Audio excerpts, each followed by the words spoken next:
আসসালামু আলাইকুম। চাকরি প্রত্যাশী ভাই ও বোনেরা, ৬৭,০০০ পদে সপ্তম শিক্ষক নিয়োগ বিজ্ঞপ্তি প্রকাশিত হয়েছে। এখানে তারা বলেছে, দেশের সকল এমপিওভুক্ত শিক্ষা প্রতিষ্ঠান সমূহের স্কুল, কলেজ, মাদ্রাসা, কারিগরি ও ব্যবসায় ব্যবস্থাপনা নিম্নবর্ণিত শূন্য পদে শিক্ষক নিয়োগ প্রদান করা হবে। আগ্রহী নিবন্ধন সনদধারী প্রার্থীদের নিকট থেকে নিম্নলিখিত শর্তে অ্যাপ্লিকেশন আহ্বান করা হচ্ছে। শিক্ষা প্রতিষ্ঠান ভিত্তিক শূন্যপদের বিবরণ: শিক্ষা প্রতিষ্ঠানের ধরন স্কুল ও কলেজ, পদের নাম এমপিও, সংখ্যা ২৯,৫৭১টি শূন্যপদ রয়েছে।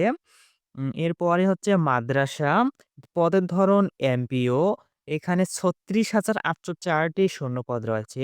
এরপরে শিক্ষা প্রতিষ্ঠানটি হচ্ছে কারিগরি ও ব্যবসায় ব্যবস্থাপনা প্রতিষ্ঠান, পদের ধরন এমপিও, এখানে ৮৩৩টি শূন্যপদ রয়েছে। সর্বমোট ৬৭,২০৮টি শূন্যপদে লোক নিয়োগ দেওয়া হবে। উল্লেখিত সংখ্যা কম বা বেশি হতে পারে। অ্যাপ্লিকেশন ফর্ম পূরণ ও পরীক্ষার ফি জমাদান শুরুর তারিখ ১০ জানুয়ারি ২০২৬ খ্রিস্টাব্দ হতে ১৭ জানুয়ারি ২০২৬ খ্রিস্টাব্দ দিবাগত রাত ১২ ঘটিকা পর্যন্ত।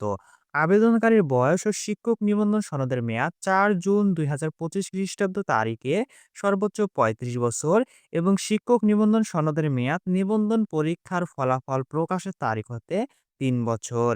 ইনডেক্সধারী কর্মরত শিক্ষকদের আবেদন সংক্রান্ত নির্দেশনা: কর্মরত ইনডেক্সধারী শিক্ষকগণ সমপদে আবেদনের যোগ্য হবেন না। শূন্য পদ এবং নিয়োগের অন্যান্য শর্তাবলী: পদভিত্তিক শূন্যপদের তালিকা, আবেদন ফর্ম এবং নিয়োগের অন্যান্য তথ্য ও শর্তাবলী এনটিআরসিএ এর ওয়েবসাইট www.ntrca.gov.bd এবং টেলিটক বাংলাদেশ লিমিটেডের ওয়েবসাইট ngi.teletalk.com.bd এ পাওয়া যাবে। তো দর্শক, এখন পর্যন্ত যারা আমাদের ইউটিউব চ্যানেলটি সাবস্ক্রাইব করেননি, অবশ্যই সাবস্ক্রাইব করবেন। কারণ চাকরির সব আপডেট সবার আগে আমাদের ইউটিউব চ্যানেলে দেওয়া হয়ে থাকে। আর ভিডিওটি ভালো লাগলে অবশ্যই লাইক দেবেন এবং বন্ধুদের সাথে শেয়ার করবেন।